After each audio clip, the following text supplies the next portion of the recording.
You think you can beat me in soybeans? Forget about it. We do have 2 tropical storms or hurricanes coming in the Gulf. May get a lot of wind, a lot of rain, so who knows what's going to happen. You know, I'm a 6th generation farmer. Can I keep expanding? What can I do? What am I not doing right? I'm confirmed 6th generation farmer. It's stretched pretty thin right now. It's just that time of year.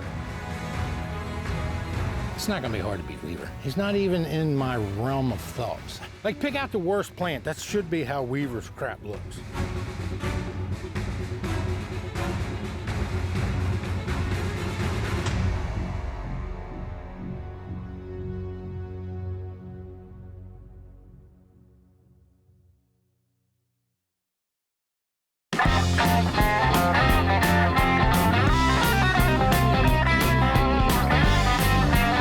Welcome to Augusta, Arkansas.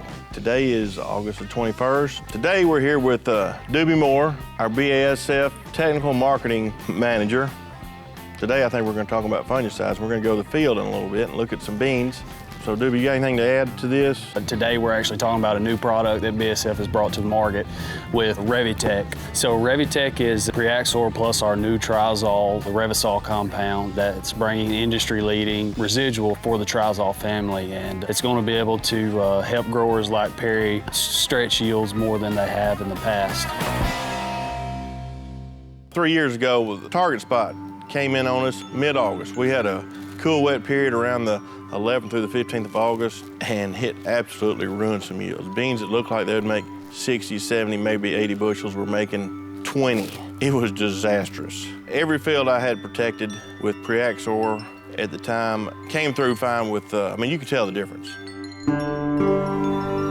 So particularly when we get to talking about like Revytek, for instance, we're looking at upwards of 60 days control roughly out of that portion of the product. And a lot of the stuff that really dings our quality up toward the end of the season. I mean, when Perry cuts these beans, they're gonna be big, beautiful, pretty beans, and the quality is gonna be phenomenal.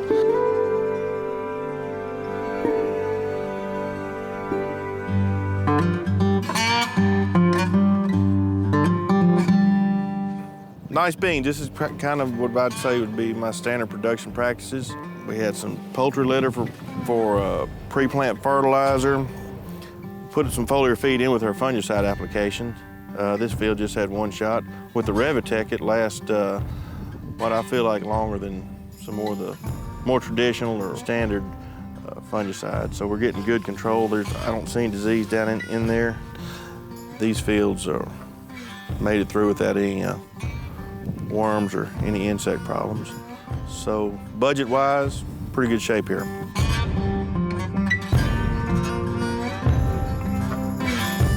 I won't say this field has issues. This field used to be a really great cotton field, always one of my better cotton fields. And it's made some excellent beans, but nothing just over the top, and I don't know why.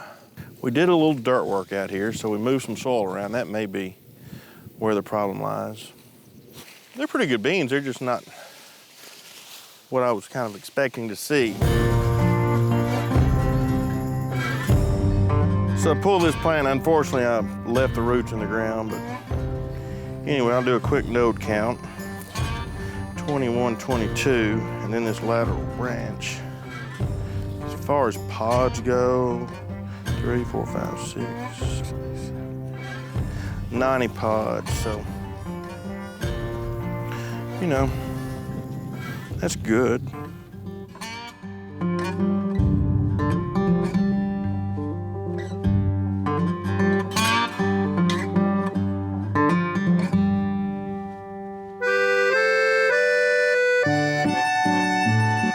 Hey, this is my first year with intercropping. A friend of mine asked me to try it, and I did. Anyway, they're setting up pretty nice. Again, there's multiple populations across this. Let's get out here a little further. Intercropping, we have to harvest the beans first. So these will be ready in 3 weeks to a month. And the corn's just gonna have to wait. So if the corn will make an exceptional yield, what are the beans gonna do? Yeah, it's pretty nice to look down the tops here. At least they're got these clusters I was talking about. The management on this, it hadn't been that bad. You know, you talked about nitrogen. These beans got additional nitrogen, and they still look good. And they didn't get lazy. They've got plenty of pods. I don't know how many are there. We won't know till the combine gets there.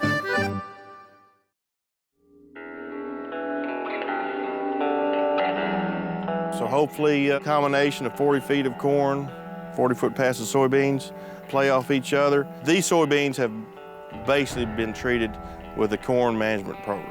Looking forward to seeing what it does, especially in the yield contest. That's the name of the game. And these contests and these Podfathers is entertaining, but at the end of the day, we've got to be able to pay our bills, pay the bank, so we can do it again.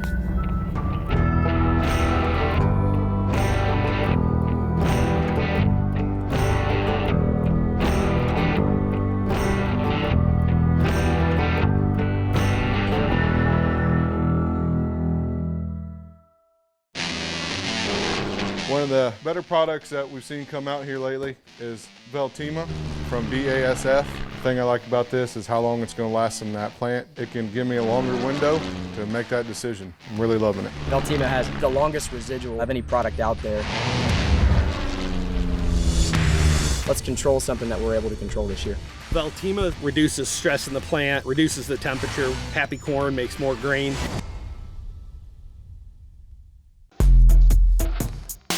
That's a badass plant. That is a badass plant. Probably need to take a picture of that before we destroy it. Jesus, that's heavy. I said there was 427 seeds in 3 plants, so I divided that by 3. Uh-huh. I got the seeds per plant. Right. I multiplied that by 148,000 plants per acre. Right. Divided that by, I'm gonna say those are gonna be 2250 beans. Oh, they're big. They're huge. Are y'all want to count this? Oh yeah, we gotta count that. Oh, we gotta count it just to see. I could be an hour here stripping this. They're tough too, ain't they? 545. 545 pods. Wow. So let's go down here to the other bean. Big beans.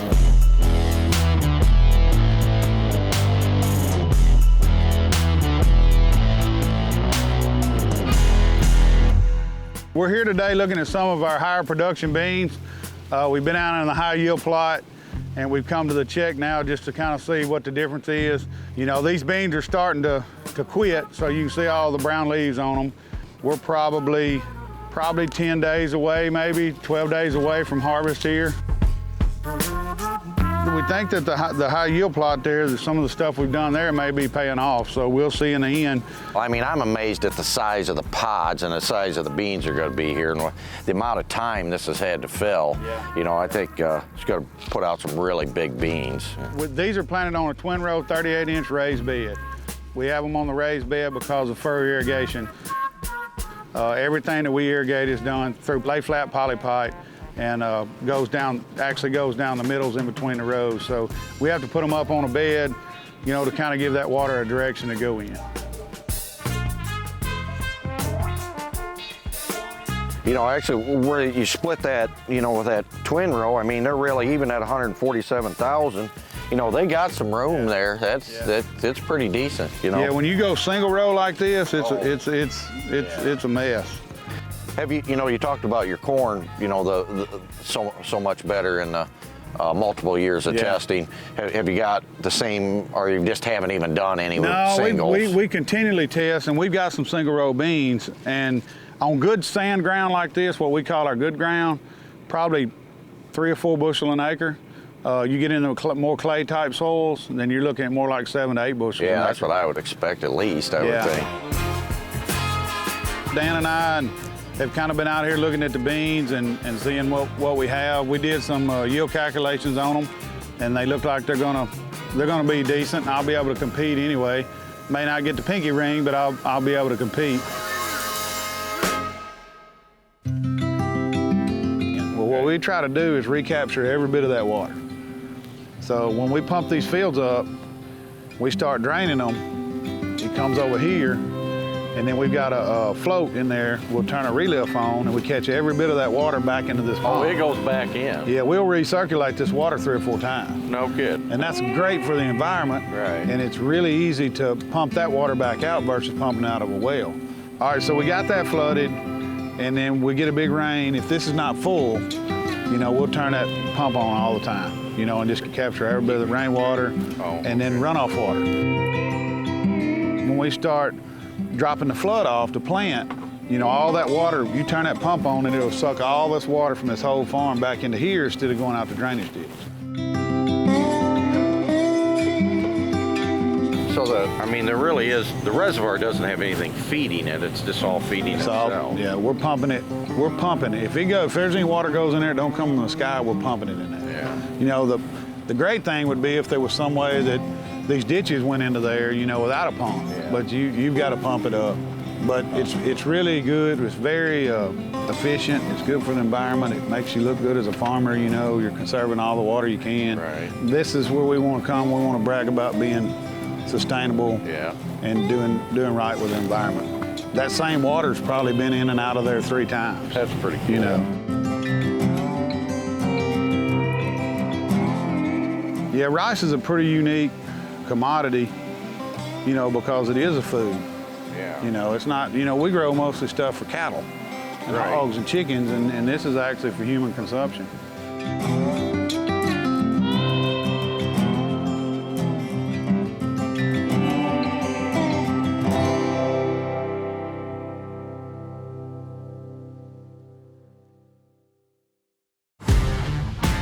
Revytek is a brand new product from BASF. We're really excited for that. Revytek is going to be able to help growers stretch yields more than they have in the past. The #1 name of the game should be reducing stress. You reduce stress, you increase yield. I'm excited about Revytek. We use it on every acre.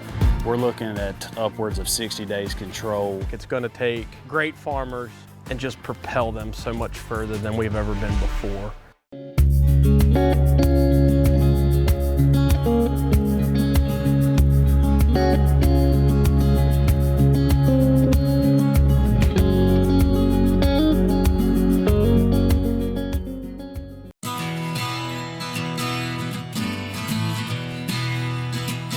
So right now our highest documented yield on soybeans is 136 bushel. That was on a 10-acre field.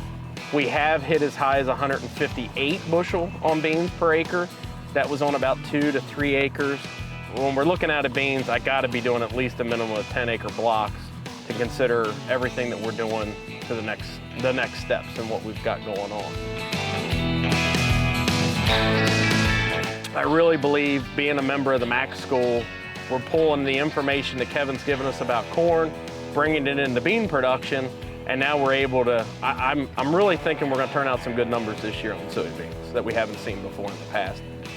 We'll see how it goes along.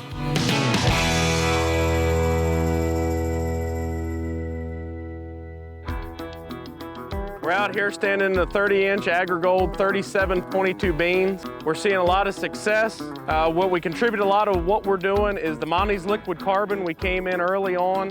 We've done 10 ounces of Altima on this already this year, and then we followed back through with more Monty's liquid foliars on these beans. You gotta get your residue down on the surface of the ground so it's there where the moisture is and it decays, and then you get your nutrients back in return. The quicker you get your residue managed, the better your crops will be the next year.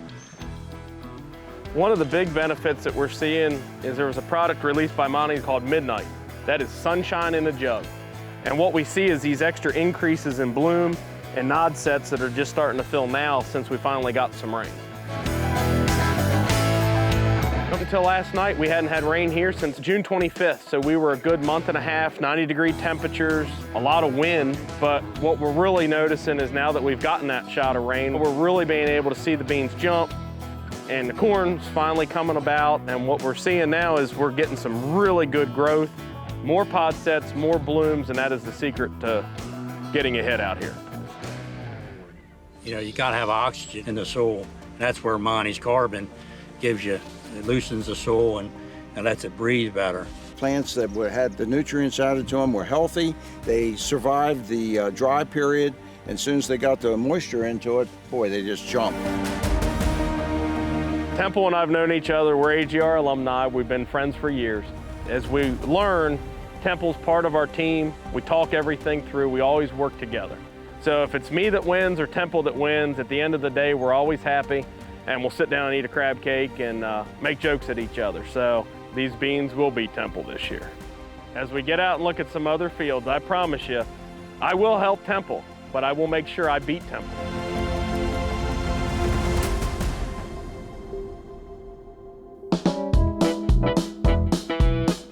Hey, Brooks. What's going on, buddy?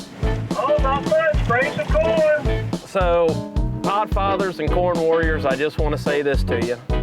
Brooks Cardinal, I don't know what we need to call him. I don't know who the rain god is, but Brooks Cardinal is the rain god. We were in a drought. I talked to Brooks, and what happens? It rained. You are the man, buddy. I sent her to you. I called up the big dogs up north and sent her to you. I'm a completely different guy from 4 days ago. I'm actually smiling and laughing right now. Well, at least I can do one thing right. All right, we're gonna get out here. We're gonna do a little film, and then we're gonna go. All right, man. Well, See, thanks, guys. No problem, pal. Bye.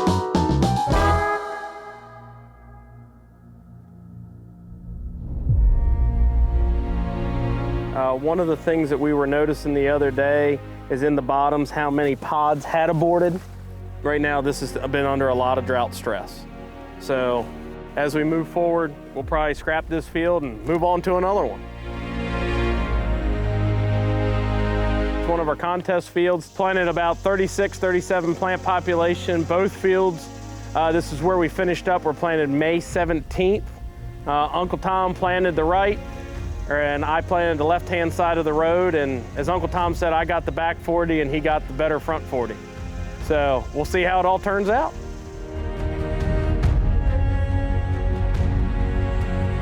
Brenda always wins. She always wins. She's four-time champion.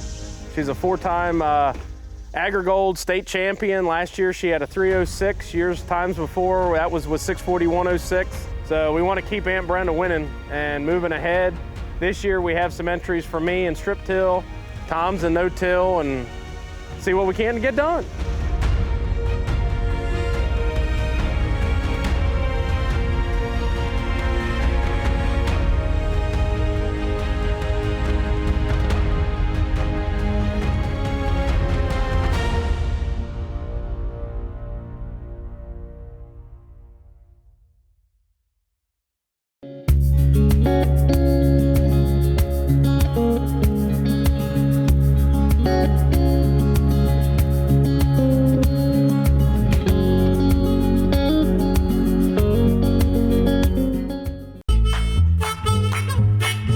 Y'all know about as much about peanuts as I do, okay? Is all two peanut, you won't see threes or fours. Yeah. There's something, they use these for peanut butter, I think. Down in the ground. See, they come like, let's see that one for me? Yeah. That's what they call pegging. That's one growth stage. Come off of here? And they push down. Yeah, and they push down and they grow down in the ground and then make the peanut from there. It don't come off the actual root. And see, the thicker they are, the less they'll have. The thinner they are, the more, you know, it's just like any other plant. I mean, it's actually fairly similar to a soybean. Mm-hmm. This was kind of a shot in the dark. Net return on them right now is better than corn and soybeans, probably cotton too. So we're hoping we maybe make a little bit of money out of the peanuts and the rice this year and subsidize maybe the cotton and the beans and the corn. So we got a lot to learn, and hopefully it'll do everything that we think it's going to do for us.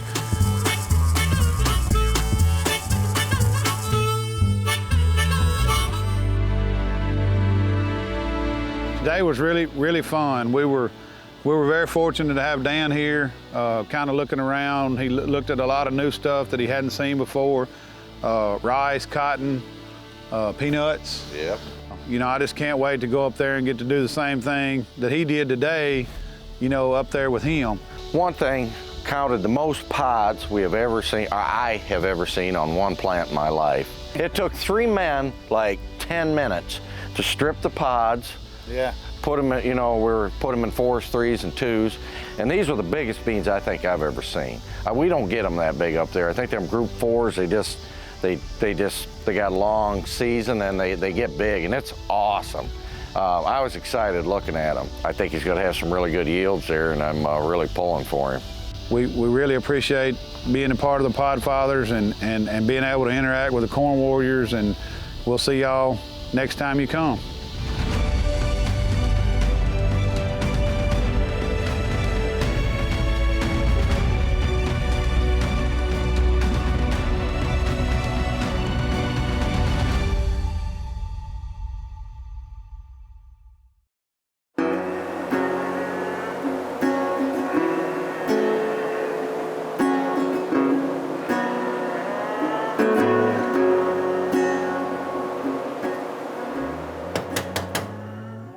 Go out. Secret.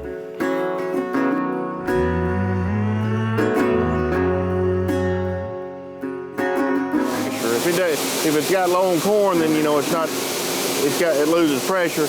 And here's the sensor. So that thing right there, okay. Now the other one, it would stick every now and then. You just had to bump it. But there's probably one up top too. Well, really, we could probably open that up all the way then, couldn't we? It may choke that auger up though. Well, if it shuts off, it fills it up. Yeah, but I think if it'll choke it up in the tube, yeah.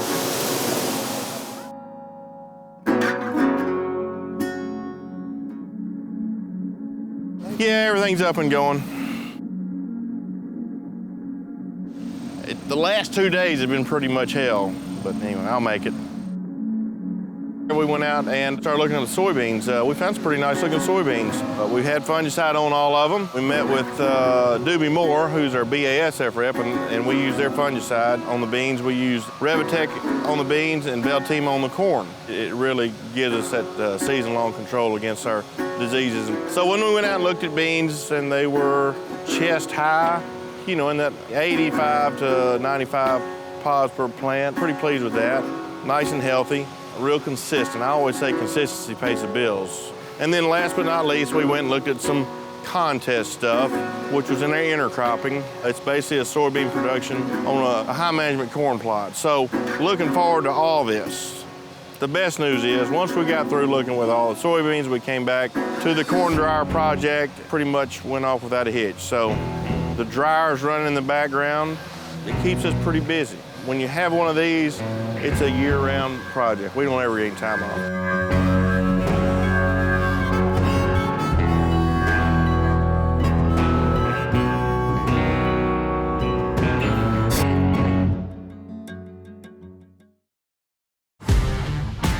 Revytek is a brand new product from BASF.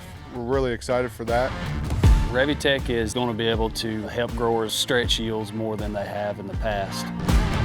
The #1 name of the game should be reducing stress. You reduce stress, you increase yield. I'm excited about Revytek. We use it on every acre. We're looking at upwards of 60 days control. It's going to take great farmers and just propel them so much further than we've ever been before.